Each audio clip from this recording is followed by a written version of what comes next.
If you have some kind of a deep personal connection with your customer, they really see you as being more than just a pest control company, then that can make a big difference. Speaking on the sales side of things, the transition that we had from quarterly billing to subscription-based billing also had a tangible impact on cancellations. But when you have, say, a quarterly service, right? A quarterly service is just long enough for a customer to forget about that amount in their budget. It's kind of like this start-stop momentum mentality versus the subscription billing where it's a smaller, lower, more regular amount. They're not really thinking about it because it's always part of their budget. Welcome to the Bug Bux Podcast, a podcast designed to turn you into a bug money millionaire. I'm your host, Eric Bassett, and across the way from me, my co-host, Jake Claus. What's up, dude? Dude, what's up, Eric? What's up, Bug Buxers? How you doing, man? You sound exasperated. Oh boy. Can you see the steam coming out of my ears from Only a little bit, only a little. Whew. Okay, I'm just gonna blow some steam. I'm not gonna spend a lot of time on this. I'm just gonna blow a little steam. Okay, deal, got it. It has to do with Zoom. like the video conferencing. Yes, it's supposed to be video conferencing, right? Yeah, purportedly. Zoom. Oh my. Okay, so I'm just gonna say it. Zoom is absolute fecal matter. If Zoom came to us and said, "Hey, Bug Bucks, I want to be a vendor and I'll pay you $1 million a year," I would say, "Take a hike." Not a chance. I would never recommend you to any of the PCOs that I know. Anyway, dude, like you try to log into a call, right? Mm-hmm. And Zoom doesn't show up. Anyway, I'm not going to go into it. There's about 16. I just wrote an email. There's about 16 bullet points that I covered, expressing my extreme hatred for Zoom. I don't know who developed Zoom, but my estimation is that somewhere in the deepest, darkest, most sulfurous levels of the belly of hell, Lucifer himself is sitting there with his development team in their software development laboratory, just laughing as they watch all of the chumps trying to use their most nefarious software system ever created. See, dude, what's going on is that Lucifer is doing video conferencing meetings with his development team through Google about ways to make people off. That's what he's doing. Yes, right? Because somewhere up in heaven, the angels are strumming their harps as they gently tap Google Meet with their finger and wave their magic wand and say, "We're going to create the easiest system." Bink. Yeah. You create a calendar event, you tap the Google Meet thing, you open up the calendar event, and voila, you're on the meeting. Yeah. It makes me want to create a meme where like angels and demons are battling, and then you're like, "What's going on?" And they're like, "We're having a war for heaven." And you're like, "Oh, let me get on this Zoom call." And they're like, "Zoom call? Like, bro, one thing we can agree on is that Zoom is not the way to go. Google Meets is what you want to use." Yes. That's what we exactly. If I could just zip magically to Zoom headquarters, I would twirl and helicopter slap every single employee as they're sitting at their cubicle. Okay, so that's it. I'm done ranting. You're actually the fifth person. I went into Aaron's office next door, and Jana and Aaron were sitting there having a conversation. And I basically kicked the door in and ranted for 5 minutes. And then Jana said, "I think that the office staff might be worried that you were yelling at Aaron." And I said, "Oh, no, I don't want them to think that." So I went into the staff room and I ranted to them, and they ranted with me. And that felt so good because everybody here hates Zoom. Perfect. Well, yeah. Zoom. That's all I'm going to say about that. Yeah, Zoom, if you're listening, we're interested in you as a vendor only if you're willing to pay $1,001.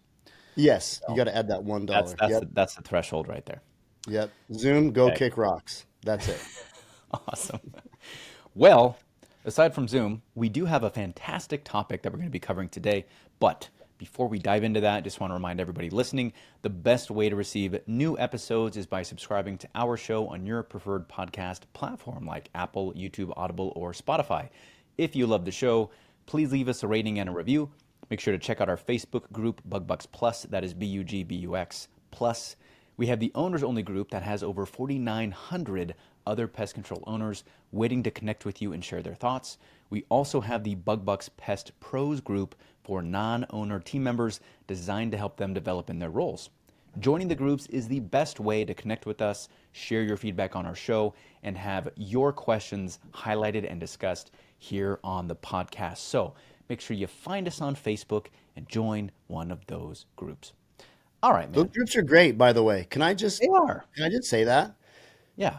They're just such great. I've been meeting face to face with some of the members of the group, like on meetings. And dude, every single member that I've talked to is just so cool. What a great community. Yeah, you guys so are awesome. solid, dude. Yeah, Yeah. you guys are great. Thank you, Yeah. thank you. All right, speaking of the Facebook group, we're going to do something that is, of course, one of our favorite things to do, which is find a topic from the Facebook group, talk about it on the podcast. And just 2 days ago, Landon Barrick posted this question. What are the stats on existing customer retention rates? I have about 12% of my existing customers drop off each year on average. I was wondering what the industry standard was and what other pest control owners were finding as far as the average yearly drop-off rate. Then he adds this last little question. At what year/revenue would you guys start finding more organic growth than you see customers decline? All right, Landon. This is a great question, mostly because I think it's a very popular conversation topic. People always wonder, like, hey, what's the cancellation rate? What's your attrition? Yeah. But even better than that, unpacking this, there are so many contributing factors. It's a loaded question. All these things, yeah.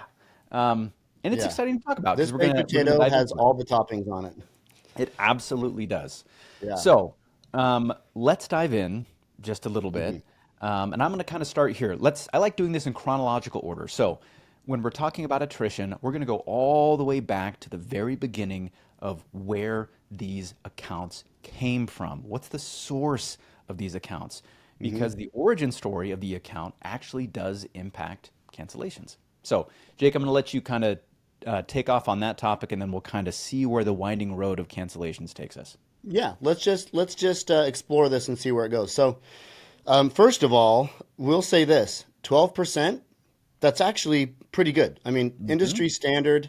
Well, okay. So here's where we have to start unpacking this suitcase. Right? Asterisk. It depends, right? It depends. Yeah, yeah. So, okay. So industry standard is somewhere between what, 15 to 20%. Sure. Yep. Somewhere. Yeah, 1 to 2% per year, and again, I'll say it depends, but yeah, 1 to 2% per year on average. Yeah. Yeah. Or I say 1 to 2% per month per year. So we're talking month. 12 to 24% per year. Yes. Yeah. Yep. Yeah. So it depends on where your customers come from. I mean, that's probably the easiest way to preface this conversation. And also depends on the number of customers you have in your customer base that are recurring customers, right? So first of all, I think that you've got to be careful about how you qualify what a canceled customer is. Sure. A canceled customer, in our estimation, should be a recurring customer that cancels. Yes. You can't have a one-time service customer that cancels, because essentially they've canceled already after their one-time service is finished, right? So let's just clear that up. Yeah, but it depends. I'll start on this, and then Eric, you can take over. But it depends on where your customers come from, because if you're a small company, and most of your customers are your family, your grandma, your aunts and uncles, close friends, and friends from church, and those are the 200 customers that you have, 12% actually is kind of high. Yeah, that could be rough. 12% of 200 is a lot. It's going to hit more than 12% of 2,000 customers. Yes. So that just feels different. It's a different ball of wax. So as you start getting into the numbers, it does become a numbers game. You know, your cancellation to overall customer volume. What's up, Bug Buxers? Jake here. Demand the best and kill the callback. The Demand CS insecticide 10-gallon drum from Syngenta can help simplify storage, mixing, and dispensing. You can mix up to 6,400 gallons of finished dilution with no electric pump required. Demand CS offers up to 90 days of control of more than 30 pests, such as ants, cockroaches, and mosquitoes. Plus, purchase the Demand CS 10-gallon drum by April 30th and automatically become a 2025 Pest Partners 365 program member to save all year on the full Syngenta product portfolio. To learn more about the Demand CS 10-gallon drum, visit syngentapmp.com/Demand CS. That's Syngenta PMP, as in pest management professional.com/Demand CS. Now let's get back to the show. Yeah. Well, and the other thing too to kind of consider, I mean, we think about door to door, you and I got our start in door to door, and there's a lot of companies that utilize door to door. If you were to ask one of those companies, hey, what's your attrition rate on those door to door accounts? Ooh, like they're going to give you some numbers that will make you squirm. Bro, I've right? heard 60%, 65%, 70. Yeah. Yeah, You like know? you just get these teams that go burning through areas. They sell crap accounts. They don't explain the contracts. They just end up pissing off Yep. all these potential customers. Yeah, like Yep. 40% cancellations. Oh my gosh, man. Like these guys are putting on, say, 2,000 accounts and 800 of them cancel. Like, Yep. oof, that is really rough. But it's true, it happens. So, It's especially rough if they've got a chargeback date of like November 15th, oh right? yeah. Uh-huh. So you by November 15th, you've already paid out the entire commission value on all those accounts. And Yep. then you get customers canceling December 1st. I mean, that sucks because you've already paid for that account and now you can kiss it goodbye. That Exactly, sucks. dude. Yeah, Yeah. money out the door. So, Yep. you got the source of the accounts, right? So we've got door to door in there. You've got organic stuff. You've got word of mouth, right? Referrals have typically Hmm. really good retention rates. And then you Hmm. have kind of a mix when you have digital marketing, right? And if you think about it, the reason why door to door struggles typically with bad attrition or bad retention is because you approach them, right? The salesman, typically is making big promises, trying to prove their value. And Yep. if the company under delivers at any one time, then that customer is going to remember, dude, I didn't even reach out to these guys. They came to me, right? They promised me all these things, Yeah. and now they're not delivering. I'm out of here, right? How many times Um, have you heard a customer cancel and say, I didn't even come to you, you came to exactly. me, as though that's Yeah. some kind of a qualifier for, Yeah. Or, well, you we know, forced you to sign the contract. I don't know. or you get some times where it's like a really good sales guy and he's really personable and he's really likable, and the people will buy from him just because it's him, or Yep. her. Yep. But the value point isn't really there, so they cancel eventually. Um, Yeah. but you have that aspect all the way across over to the referral aspect where somebody has a pest problem, they're looking for a solution. There's a trusted member of their network that they ask. That person says, "Dude, you got to use these guys." They sign up. I mean, the roots of the source of the account there are just so much deeper than what you're going to get from door to door, right? And then Yeah. And everything in it, between. yeah. And if you've got a technician that you really like, you know, then, uh, then that makes a big difference too, especially if he runs the same route. Hmm. Now there was a company here, and I'll say this: this is kind of maybe this is a unique situation to this company, Hmm. but if you have some kind of a deep personal connection with your customer, and like in some way they really see you as being more than just a pest control company, then that can make a big difference. There was this company in Texas when I was selling there years ago. Hmm. And what they did was they contracted with the home builder companies there, and they would install these lines inside the Oh, walls. yes.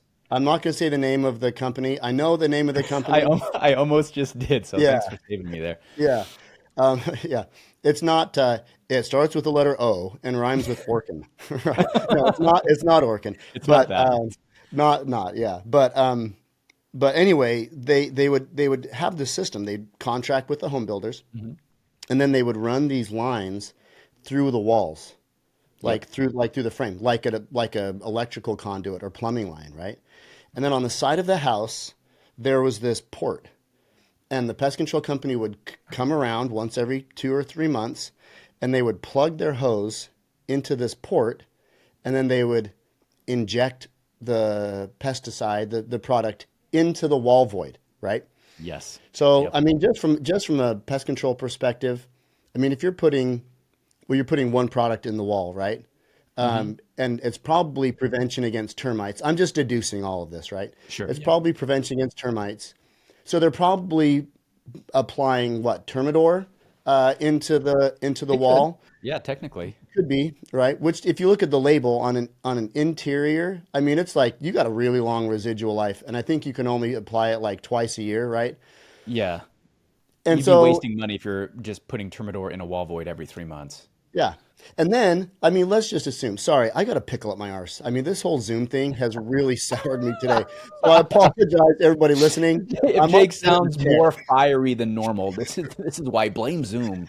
Yeah, yeah. I'm on a tear, and I apologize to everybody out there who's listening and trying to have a peaceful day, and then I'm coming in here just like a whirlwind. Like a, But so yeah, let's just assume that they're alternating Termidor with demand. Well, so sure. now you're putting a repellent on top of a non-repellent, and it's supposed to be applying to a pest that really Hmm. can only be treated with a termiticide, which is a non-repellent. So Yep. anyway, all this said, when I would try to switch over those customers, they would get infuriated. Not just like, oh, I've got a company, but like almost like I was like coming on to them, right? Like I was making an indecent proposal of some kind. And it wasn't just like one or two. It was like every single homeowner that had this company. Hmm. And so I'm thinking about, I'm like, why, like what the cuss is going on? Why does Yeah. everybody have such a deep, like personal relationship with this pest control company who's doing absolutely nothing, and it's totally a shtick, right? I mean, it's Yep. right. So why does everybody have this relationship? And then I started thinking about it, and I realized, maybe the reason why people are feeling so intimately connected and so like intimately defensive of this company is because it's almost like every 2 or 3 months, the technician is coming to their house and copulating with their house, right? It's like, I mean, it's almost like a. And so I told Jan, and she's like, you know what? You might be right. And maybe I'm going like totally Freudian on this, It's okay. but They're like, hey, I've been serviced already. You understand? This guy yeah. services So me already. I don't need him. I don't know. I just felt like maybe that company was like prostituting themselves out to these customers, and they were taking it in like a deep, personal, emotional way. Yep.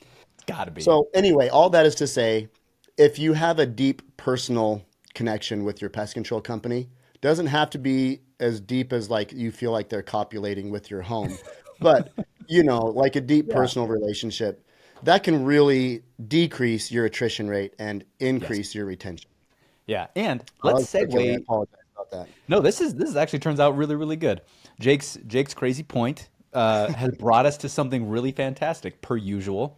So the next thing I want to dive into is whether or not you actually have a good service. Hey, Bug Buxers! If you're looking to take your pest control business to the next level, you've got to check out Wolfpack Advising. They're the go-to experts for pest control digital marketing, offering everything from web design and SEO to advertising, social media management, and more. DM us digital for more information. Getting a quote is super simple. Just head over to wolfpackadvising.com and click Get a Proposal. In the How Did You Hear About Us section, type in Bug Bucks for a special discount off any service. If you are wanting to dominate your market, Wolfpack can help you become the alpha. Contrary to what I was saying before. So, for example, let's say you have a company who's like 100% door to door. That's all they do. That's all they have to grow with. And you're thinking, well, they're going to have a horrible cancellation rate, right? Not if their service meets up to the standards of what they're selling. If their service is really, really good and their technicians have a good personal connection with the customers and they're delivering on what the customer is wanting and is interested in and what they need, right? Their wins, then dude, they actually might have a really, really good attrition rate. I Yeah. know that there are at least a handful of companies out there that use door to door and have really good cancellation numbers for that specific reason. So I never want to say that if you do door to door, you're always going to struggle with a really bad attrition number. Yeah. It really does come down to what you're delivering and whether or not what's been sold is what actually ends up at the customer's doorstep, right? Well, So, totally. And you know what? I mean, I think here's the other factor. I mean, when it comes to door-to-door teams, I think there's a big differentiator here. if you hire out the marketing company Mm-hmm. and there's not a connection between the pest control company and the marketing team, then the marketing team doesn't have any skin in the game to sell good accounts and have the company's retention in mind, right? Or the Mm-hmm. customer's retention. But in all the years that we were recruiting and we had sales teams, Eric and I were the ones training the sales teams, right? So they had a personal Yep. connection with us. I mean, these guys were usually at our house every Sunday having dinner with us, right? And I know that that's totally unusual in the pest control world with when you have a door team. But our retention was usually around 8 to 11%. Our attrition rate was between 8 and 11%. And I think it's because they were trained by us, so Yeah. they were trained on how to sell good accounts. If we had a customer say that somebody didn't tell them about the contract or didn't tell them about a cancellation fee or something like that, then it was an Mm-hmm. immediate conversation, right? So all that is to say, the closer of the connection that you have with the source of these leads coming in, the lower your attrition rate is going to be. Yes. Yeah. And, obviously you want to make sure that the guys that are out there representing your brand are, when they're saying things, they're going through the filter of, number one, like, is this honest? But number two, like, I have a personal connection with the owner of the company. Him and I are buddies. We're friends. He trained me. He knows that this is going to come back to him if I mess this thing up. Right. Yes. Yep. Versus, oh, that's some other company that I'm just a third party sales marketing company for, and who cares, Yeah. right? Yeah. Makes kind of a big difference.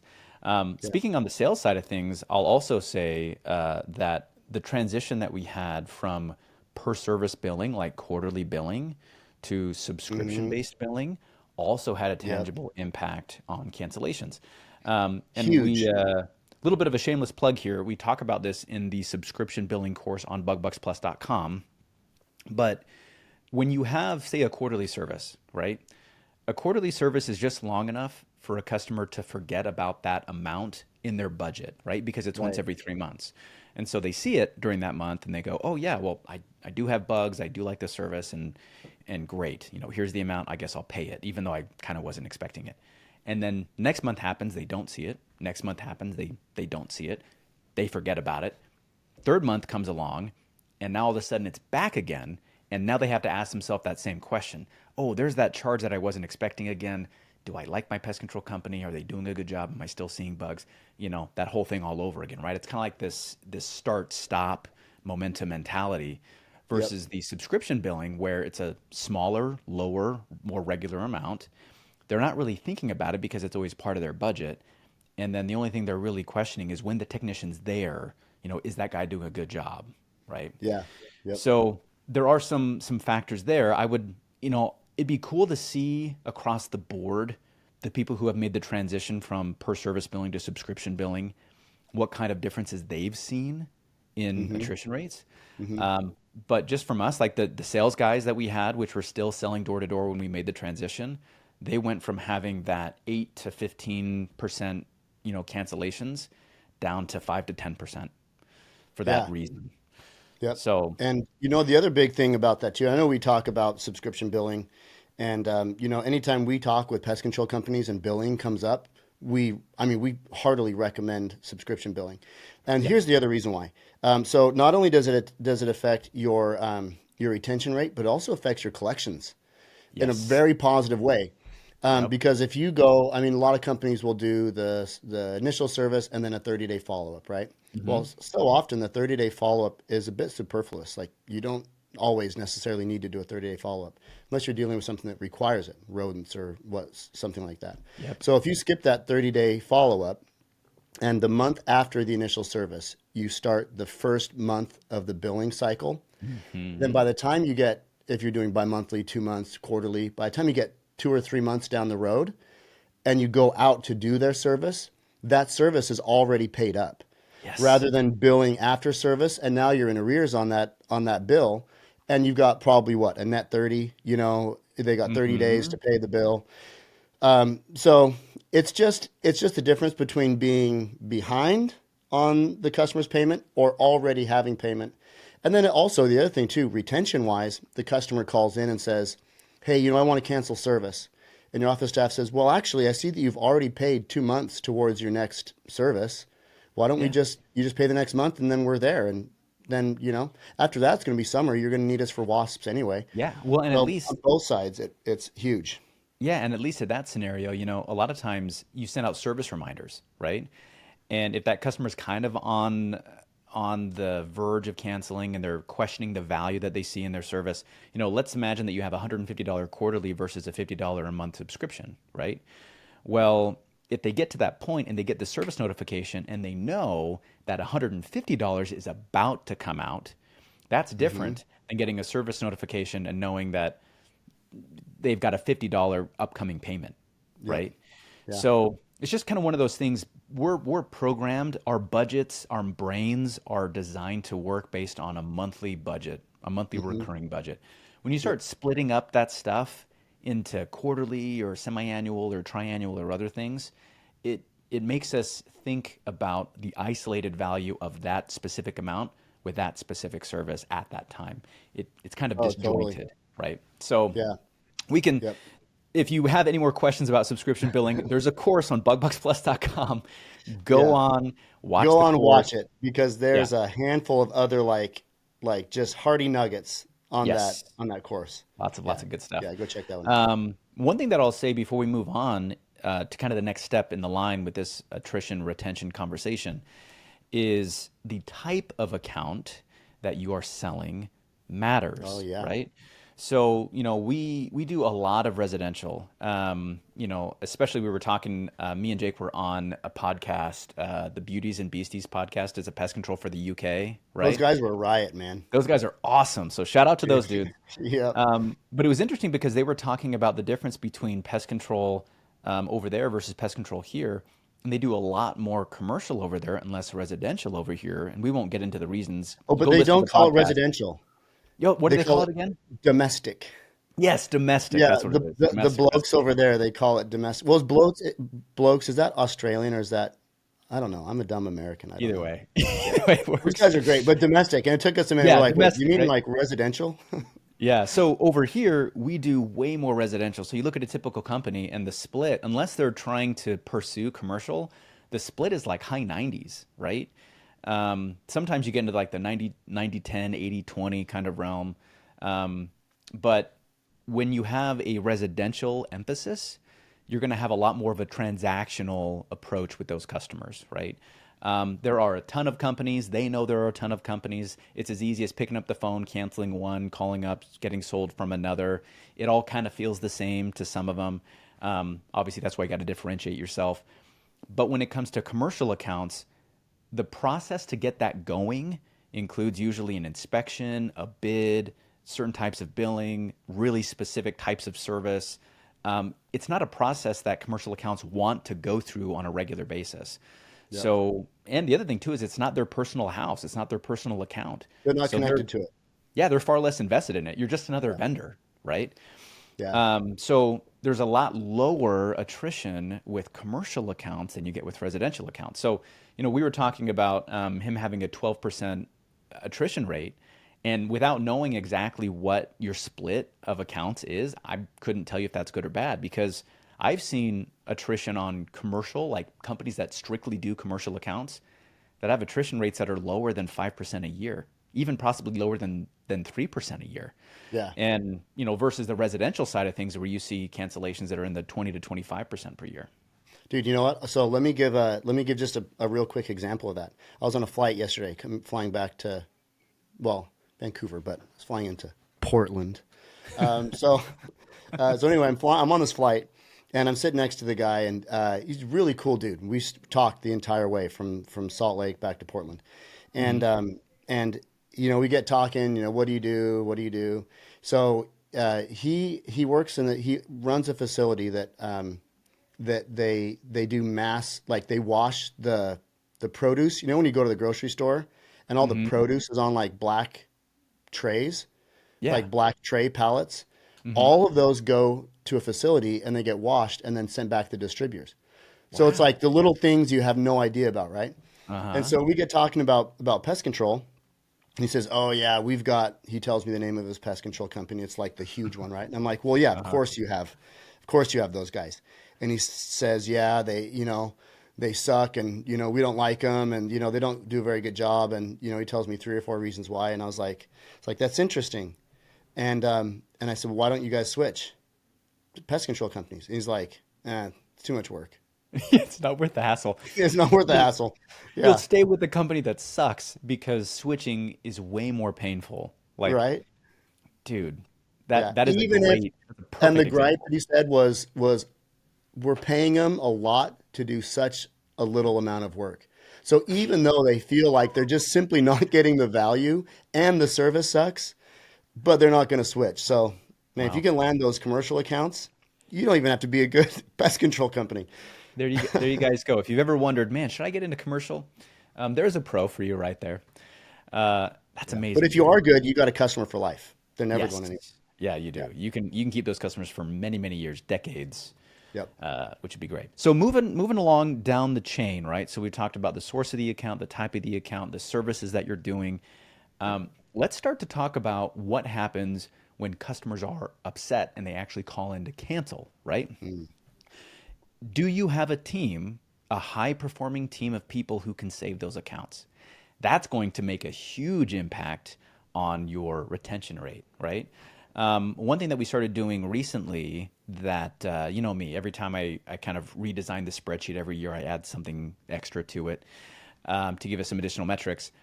And we used to track retention and cancellation, and those are two different things. We've talked about this before. Retention is based on opportunities. So if I have 5 people who call in to cancel and I save 3 of them, I have a 60% retention rate. It's based on how many people called in to cancel and how many people I saved.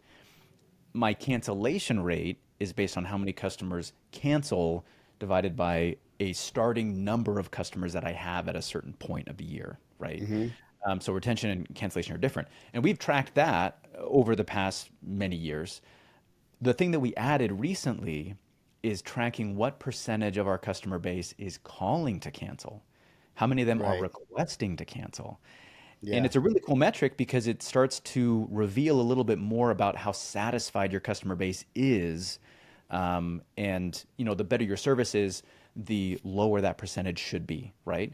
Because you can have a high percentage of people who are calling in to request to cancel, which is bad news. You can then have a high retention rate, which is your ability to save customers, which is still good. And you could have a low cancellation rate and you think you're doing a great job. But really the goal is to reduce the amount of people who are calling in to request to cancel in the first place, right? Right. Yep. So kind of went off on a tangent there, but the main point was if you don't have a team that has the skill and the training and the know-how specifically based on retention, you are going to struggle with higher cancellation rates because that customer is going to call in to cancel and they're going to say something like this.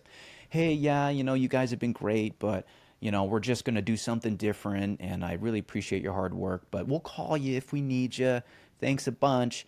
And that CSR is going to go, oh, yeah, thank you, thank you. I'll just put some notes in your account. Call us whenever you need us. Bye. Canceled, right? Yep. And it sounds like a normal conversation. And if you're a business owner, you're like, no, please, like, say something else. Like make a save offer, like ask Yeah. about what's really going on, Yeah. like Don't just roll over. exactly. So, Yeah. yeah, having a team is crucial. Yeah. Something else I'd say about retention too, and we talked about this, man, I don't know how many times we talked about this. So if you listen to every episode, I apologize for repeating myself here. If this is your first time listening or you listen sporadically, then here's a little nugget of wisdom, right? If you work in a market or you service in a market that has more than 5 people living in your town, Yep. there's going to be somebody knocking on your customers' doors trying to switch them over to their pest control company, right? Yes. Virtually every single town in America is going to have somebody knocking on their door trying to sell pest control, right?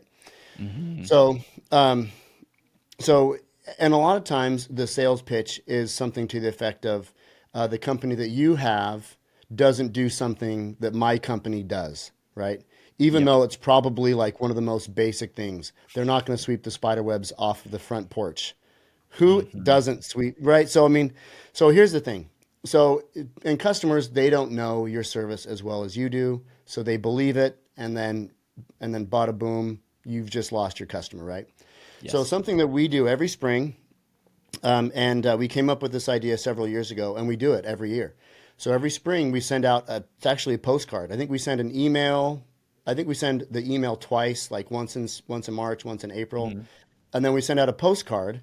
First of all, the postcard has our family pictures on it, right? Yes. Because what we want is want our customers to see that, hey, this is a family company. There's a face, right? A lot of pest control companies don't want to put their face on. They want to create like a veil between them and their company Hmm. in the eyes of the customer. But we don't want that. So we put our family pictures on the postcard and just say, hey, remember, we're a family, locally owned company. And then we put on there, just to remind you, these are the things that we do at every service. And then we knock them out, right? So that it's very simple. Sweep the eaves, granulate, blah, blah, blah, blah, blah. Then we also say we're also licensed in all the categories so we can provide a full service pest control service. And then we Yeah. list all this licenses that we have. So what we're doing is we're subtly combating all of the things that these sales guys are going to say, right? Hmm. One of the things is, oh, Natura doesn't have a landscaping license. Like, what the hell's a landscaping license, right? Like, I think what they mean is ornamental and turf, insecticide and fungicide. Yep. And yes, we absolutely do have that license. So anyway, we send out this postcard and this email. Then on the other side of the postcard, it says something like, we really value you as a customer.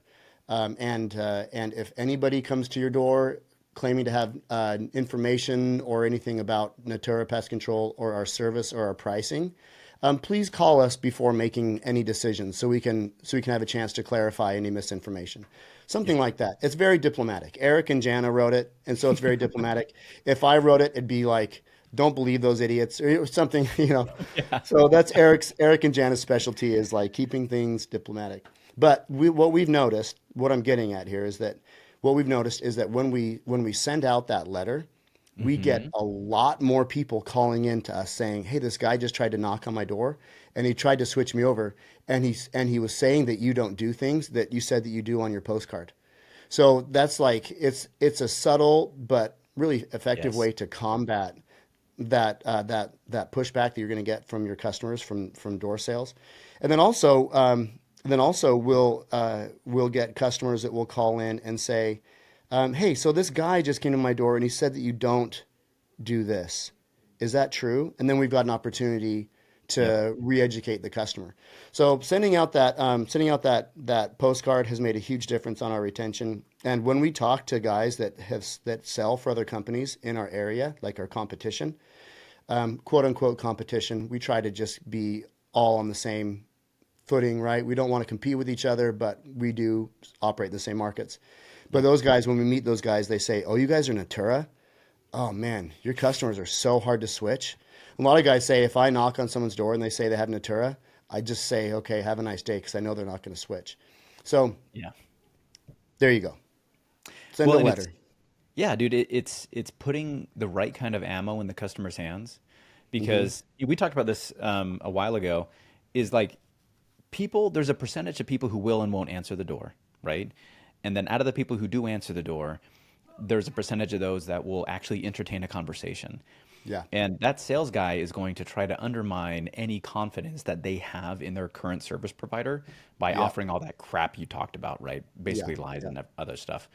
And the reason why your customer, like it opens up an opportunity is because your customer doesn't have any ammo.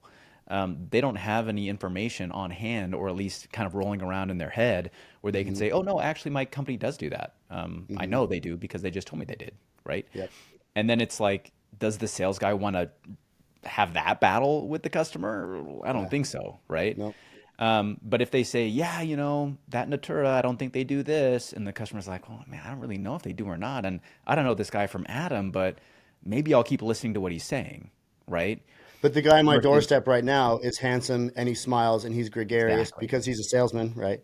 Uh So huh. Yep. they're not buying the guy's pest control, they're buying the guy. Buying the guy. Yep. They're buying And the if they guy. have that information, what's cool is that not only can they say, no, actually, they do that, like they take care of it, they also know anybody else that comes by my door is probably lying. right? Yep. Like it starts to give them a better, more informed indication of what's really going on here. And obviously, as me and Jake have said before, the way that we teach sales for our door teams was never to lie, cheat, steal, or provide any kind of misinformation about any other company, right? Yeah. You focus Zero on what you do douchebaggery. well. Yeah. Dude, Yeah. just focus on what you do well, focus on what the customer's wants, interests, and needs are, and then pitch your service the way that it's intended to be done, and you'll do just fine, right? Yeah. Yep. You know why I'm golfing on a Tuesday afternoon instead of working? Because I've got a virtual assistant.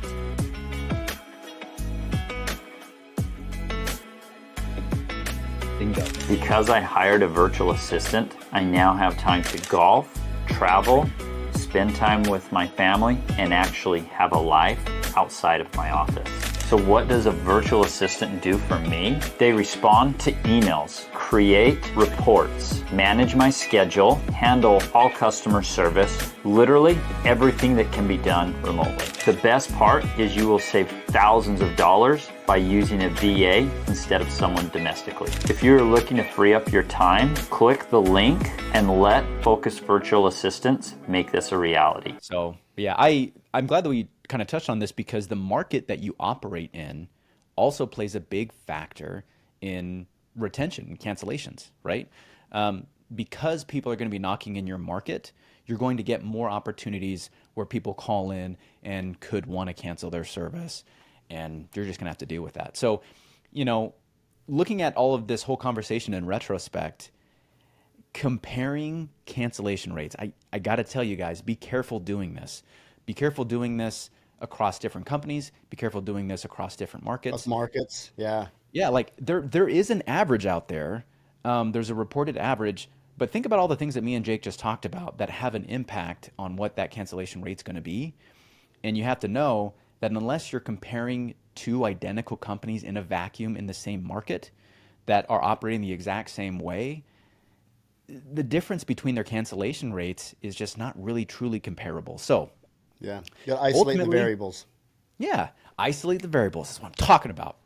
So ultimately, what I think is really important is it's okay, just like any other lag measure, to look at what that number is, right? Okay, what's my cancellations year over year? Maybe we should look into this.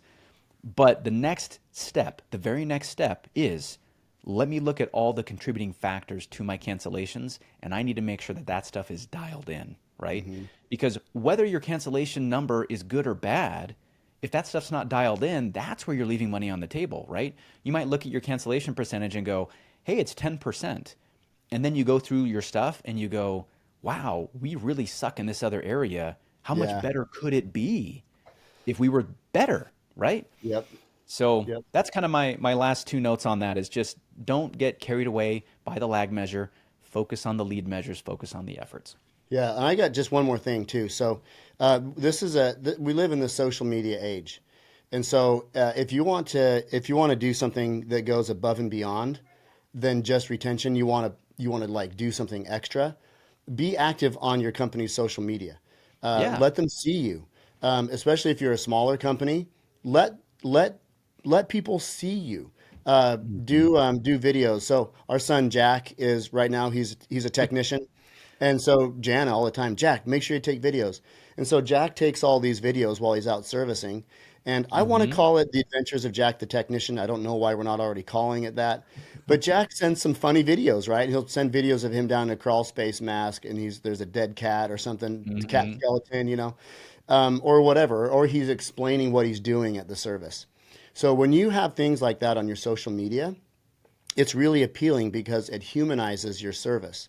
And so, well, then how do you get your customers to follow you? I would say if you want to do this, it's pretty simple. Create a QR code that links to your Facebook or Instagram. And at every service, have your technician say, hey, you know what? If you want us to take $10 off the service here, just scan this QR code and follow us on Instagram and Facebook. And boom, now they're going to see your stuff.